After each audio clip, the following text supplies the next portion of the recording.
So, hello and welcome. Here we are going to talk about monetization of sports content. Here on the panel we have Nuytemans, Head of Partnerships and Projects of TinkerList. We have Fredrik Glans, Director of Media Partnerships of Spiideo. We have Michel Bais, Chief Product Officer of Vislink, Mobile Viewpoint.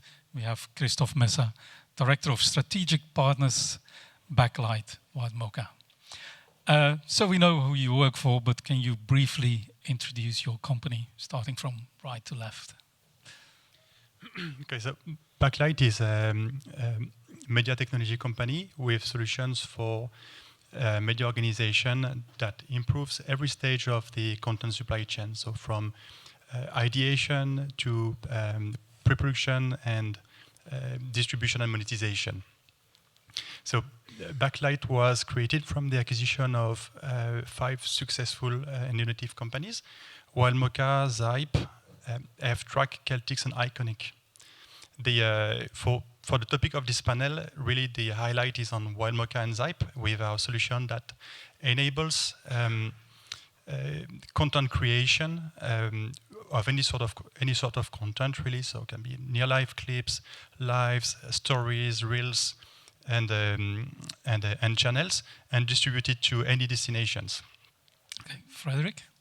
Yeah, so maybe it's good to start with, Spiideo was founded in 2012, so we've been around for a lot of years right now, actually.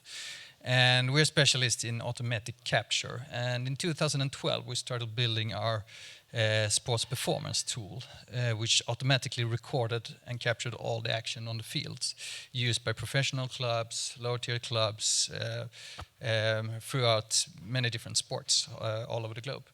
And then a couple of years back, 5 years back, we also started building Spiideo Play, which is our automatic production platform. And so that has really been picking up, of course. And we are unique, I would say, because everything is based in the cloud. So you only need to set up a camera at the arena. You don't need any hassle with local service, etc. So it's really easy to maintain, and it's running all the time, basically. So that's the background on Spiideo. And today we're, of course, we have a lot of customers throughout Europe and also the US. 50% Europe, 50% US, I would like to say. And then also there's a lot going on in the rest of the world. We just won a big deal in India as well. So it's really picking up here, automatic production. Okay. Aaron. Thank you. TinkerList is quite simple. It's a cloud-based scripting and rundown tool. So we talk a lot about remote production today, a lot about cloud. That's what we do. And on top of that, we are also a rundown tool that can control any device. So whether you're working with on-prem devices like EVS or cloud-based devices like Raspberry AMP, you can control these directly from the rundown. Very easy story. Now, Michel? Yeah, Vislink. Vislink is, I think, well known in the sports industry for its wireless video connections, for ultra low delay, high quality. And also for some time we're having a bonding cellular solution for the more lower end productions. And for some time we're now developing automatic sport production solutions using AI, and then mainly to automate the cameraman. We're going to hear more about that later on in the session. So around the table we have everything from pre-production over production to distribution. So suggest we follow the flow of that and start with Aaron. Automation, scripting. Scripting in sports, you can't do that with a game. That's called bribery. But around that you can do a lot of more things. Are you, with your solutions, focusing on cost savings or more on the revenue side? I think unlike my esteemed colleagues here, we are more on the cost-saving side. So luckily, when we're all here to make great content, but also to make money and also to save money, hopefully. What we do, because we have our scripting and rundown tool, we save money in a variety of ways. Printing is one of them. Luckily, that also has a sustainability side effect. We did a study at a tier 1 sports producer who prints about 300,000 pages per year on just one show. So if you add that up to several productions, that's veritable forests being cut. And secondly, it's the workflow. So let's imagine that even a small update needs to be printed and raced down to the bunker, to the entire team. That's a lot of time wasted running around and solving things. And because we are cloud-based, you check something, everybody sees it at the same time. So it is like, it's not about reducing stuff, it's more about the time needed to produce things? Absolutely. It's about saving time. So when we do these calculations, we typically end up at creating content 25% faster, so that the hours spent by these poor producers, as Dan and David just said, they can go home a little bit earlier. Or they can drink a coffee, or they can smoke a cigarette. I don't know what they have to do in that time, but they can relax a little bit more. That's what we're all about. Okay, so it means you said you're interfacing with third party. I presume your scripting tool, it has a rundown, and then you just go from one sequence to the other. How far do you go in that sort of automations? We tend to go quite far. So we can pull information real time from sports databases, for example. Which then is fed automatically into, for example, image templates. Again, time spent, time saved on having an operator having to type all of these things from the database. And again, because we are API-based, we try to bypass, for example, a MOS protocol. So any device that has API that we can integrate with. Yeah, MOS protocol is most of the time exactly for news productions, more like not for the standard sports show? Very much true. For sports shows, the focus will be mostly on, for example, let's say the graphic packages that you're pushing, the little straps, updates on the stand-ins, rankings, the real-time information about this is the 150th goal of someone. That's the kind of thing that we will extra update. Okay, so with you, we'll have 1/3 of the revenues secured. So let's look into the production side of things. Fredrik, I talked to you earlier today. You said that Spiideo wants to contribute to monetization in 3 ways: by enabling monetization, by improving monetization, and also by monetizing data. What do you mean by enabling monetization? If we look at in Europe, especially right now, I mean there is a race for rights in lower tiers sports. So, and of course, going to these fields and producing with manual production and multi-camera production, that would be really expensive and not possible, basically. So, I mean, it's with automatic production, AI production, it's possible. So, one good example here is Ringer Sports that we're working with that have acquired rights in a couple of sub-elite football leagues and also hockey leagues. And with our automatic production solution, we call it autocasting. They can automate the full process, except for audio commentary, but we'll get there. So we pick in data, and we also do graphics automatically in the productions. So we create a really good experience, I think, at this level. You also said that it enables betting. Does that mean that you have a very low latency solution?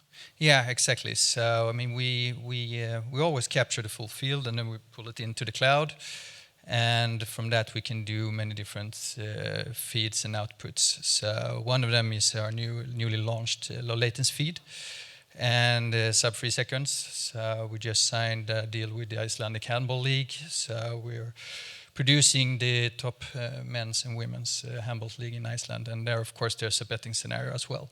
So we have to deliver the betting feed there, sub 3 seconds.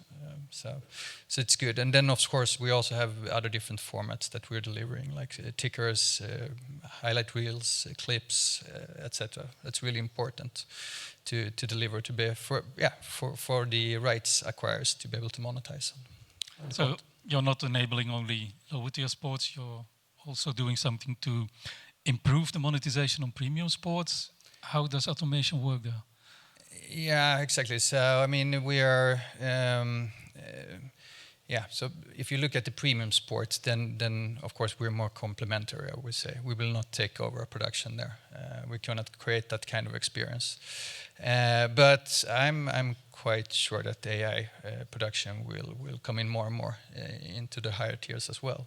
So we see that like having camera 2 and 3 in higher tiers is really interesting. And then, of course, we can also have cameras there for other purposes, like producing the tactical feeds, also do feeds for data collection, etc. So, yeah. Fully automatic. Yeah, fully automatic. And then the last thing you said, data monetization. What sort of data should I think of? It's different kind of data.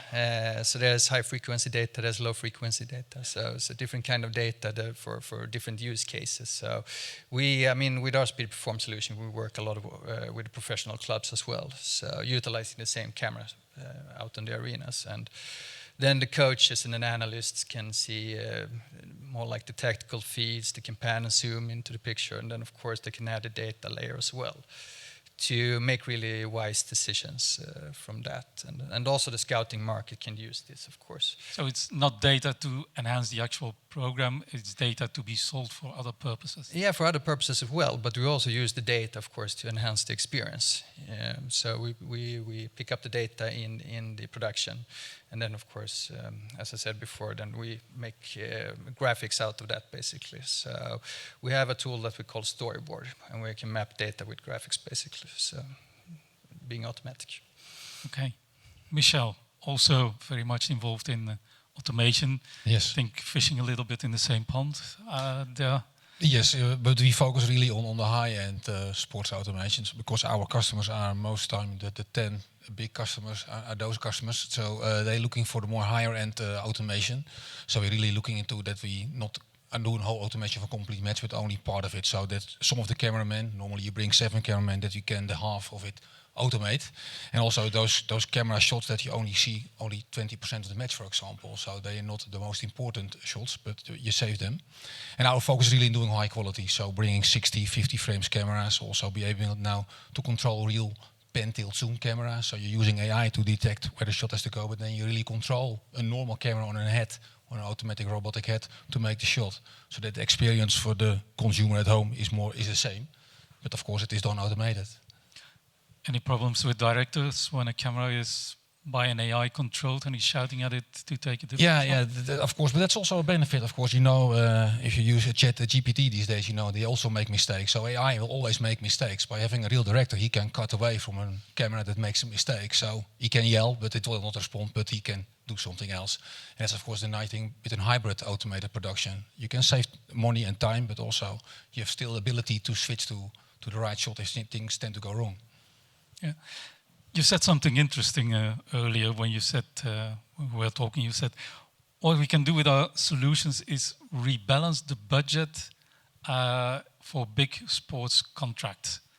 We talked about you talked about it earlier. Of course, there are those unions and the sports rights holders that won't have 1,000 matches produced. You can buy the rights, so you can get the rights almost for free, especially the minority sports. But then you have to produce all the content done. And of 1,000 matches, only 100 are really interesting, and the other 900, So, but as a production company, you have to do them. So you're looking, of course, a way to bring those 900 at a lower cost, while the 100 can get the premium attention with multiple cameras. And has that concept already moved up to sports federations? Because normally, seeing some of them, they describe very strictly how a game should be captured. In the tenders, do you see now that they include like you need to produce X amount of games premium, but some of them can be an automated solution, or is it not that far? Not yet, but it definitely will come because, of course, as rights holders, you want to get it on TV. As the people producing the content, you also want to get it on TV. So there is a common interest to get it done. So if you say, okay, this is the budget and there is not much more, then you have to negotiate what was the best way to do it, and then is automation with AI is a possibility. And also, I think when I started with this a few years ago, everybody thought, oh, AI, I don't know. It's nice, but too many mistakes, a bold referees or picture, those type of horror stories you did see on Monday morning. Oh, shit. But now with the big things like ChatGPT, everybody understands AI can really play a role. And it is really good when you really try it out. Oh, wow, it's really working. Yeah, and there's the other staff on a production agrees with that, or is there some pushback? Now, yeah, of course, you would take away perhaps somebody's job, but in the end, there is more content required. There are more channels out there. We need content, so the more the question: how do you produce that content with less people? Because at the moment, it's very difficult to find cameramen and directors. They're very scarce. So if you can automate a few of those, that's more a benefit to all of us than that we really take away jobs. I don't think so. Okay, so then we have distribution of the content, which brings us to Christophe from Backlight. Mainly, so what you enable is that content or rights owners can take content everywhere, deliver it anywhere in any format.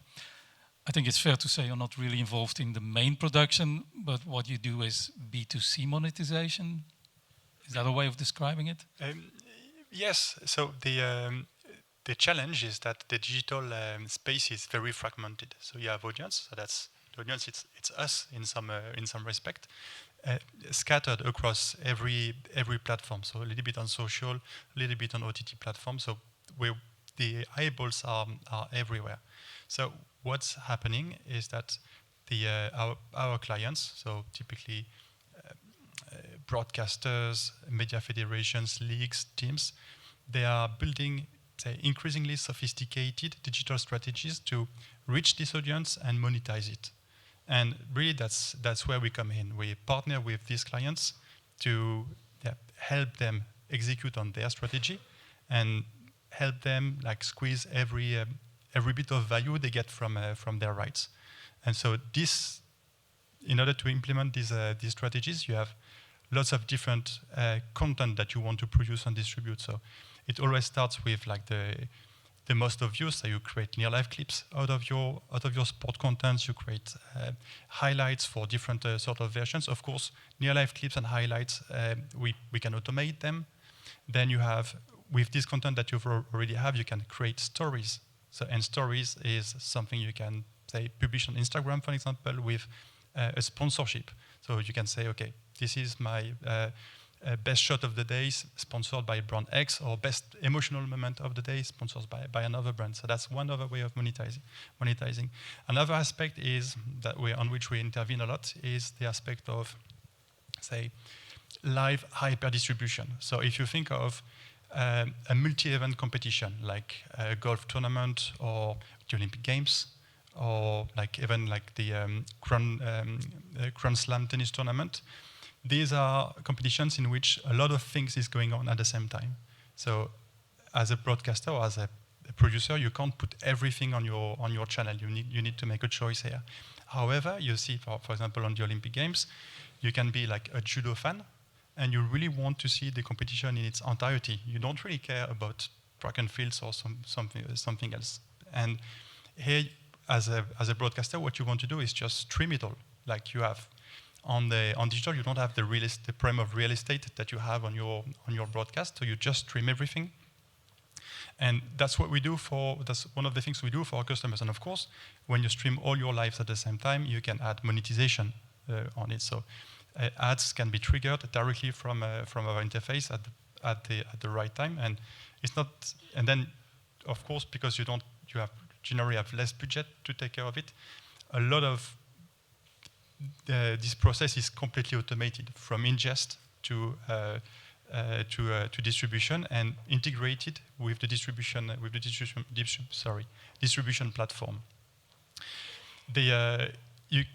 Some broadcasters go even like a step further. So instead of just doing a stream for the live competition, for example, they create directly a 24/7 pop-up channel for the duration of the competition. So you have like a 24 judo channel in which you have the competition itself, then press conference, and then automatically a replay of this competition put, and all of this can be monetized. So in terms of monetization, we have lots of options. Of course, I won't go through everything else, but you can also like leverage the athletes.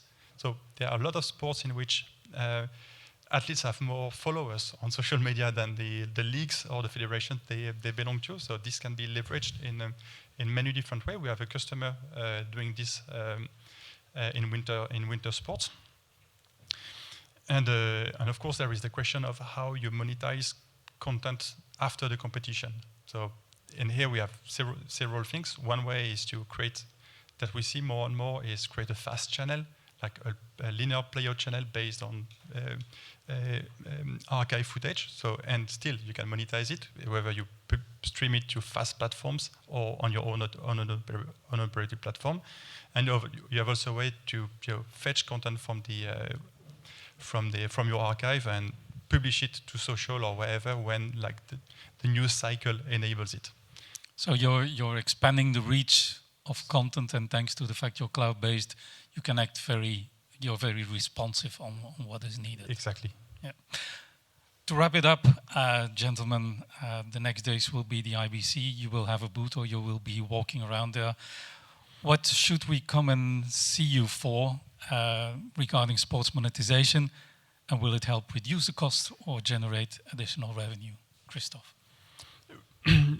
We've done a lot of work around live recently with lots of new projects. So it's really a question of we have lots of new tools to monetize on live. So typically ephemeral live streams, but also on channels. So how you do sports on fast channels. So live things, Fredrik. Yeah, I would like to talk about autocasting and how we can fully automate your production and make you monetize on content that hasn't been monetized, and also, of course, save money on production. Aaron? At our booth, we are demoing the Rundown Live. And when you say sport, you say beer. And when you say beer, you say Belgian beer. So if you like that...